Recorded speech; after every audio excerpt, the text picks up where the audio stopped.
Hi, I'm Tim. Welcome to Watchbox, and thanks for logging on. If you love this watch, email me, tmosso at thewatchbox.com. It's in the description below, your direct purchase and pricing inquiry line for questions about this or any watch you see here on Watchbox Reviews. Email me, tmosso at thewatchbox.com. And today we are discussing a Rolex Oyster Perpetual Cosmograph Daytona reference 116509 in white gold. Blue sunburst dial with white and red accents. This white gold model launched at Basel World 2016.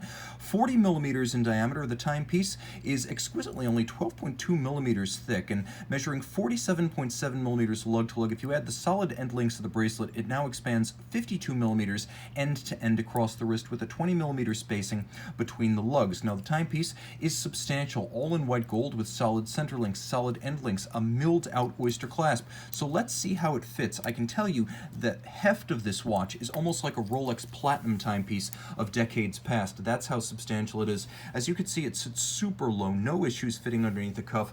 From side to side on my wrist, I'll pull my sleeve back so you have a better sense of the span, but the watch is nice and narrow, lug to lug.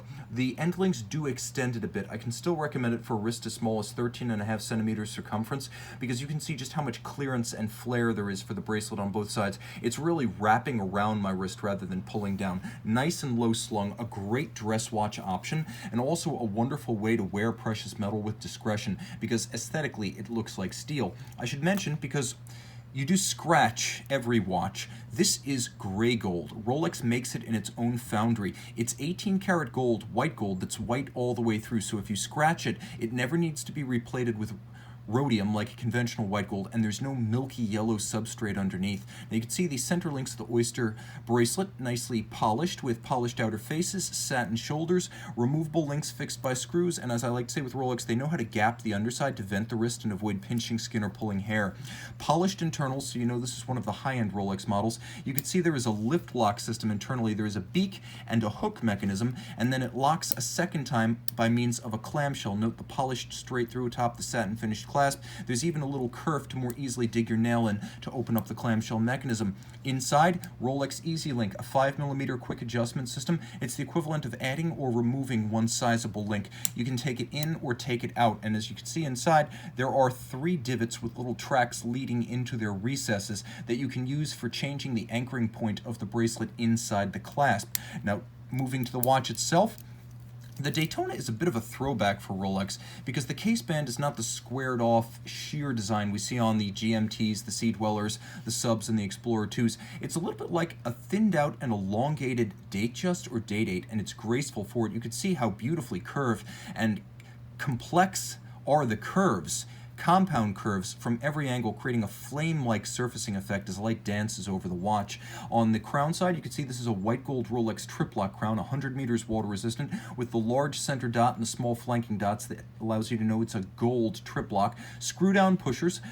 The watch, of course, a vertical clutch and a column wheel chronograph. The column wheel making the action crisp, and I should probably wind the watch before I start up any chronographs, but the column wheel making the action crisp, and the vertical clutch system allowing it to engage without any jump or stutter. Now it should be fired up.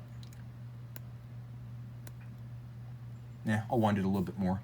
But the watch featuring a vertical clutch system that not only makes the start and the stop remarkably smooth, it also allows you to run the watch on a full-time basis. So the timepiece, of course, able to run with its chronograph seconds hand as center seconds if you prefer to have seconds, minutes, and hours at center. So you can leave the chronograph running with no additional wear, tear, or hazard to the movement. That's a wonderful feature. And again, the column wheel action here is as good as the Zenithal Primero Caliber 400, the Longa Datograph 951, and frankly, the Breitling B01, the standards for column wheel feel in the industry. White gold hands, white gold Rolex crown, white gold applique indices, all of those to resist tarnishing and fading over time, but it is the blue sunburst dial that steals my heart. Rich, lustrous, and expressive, it explodes even in the soft light of my light box. Note the polished chapter rings for the sub-registers and the inner chapter rings in red with the big red Daytona script down at the base over the constant second subdial. So we have white, we have silver, we have red, and we have blue on this dial.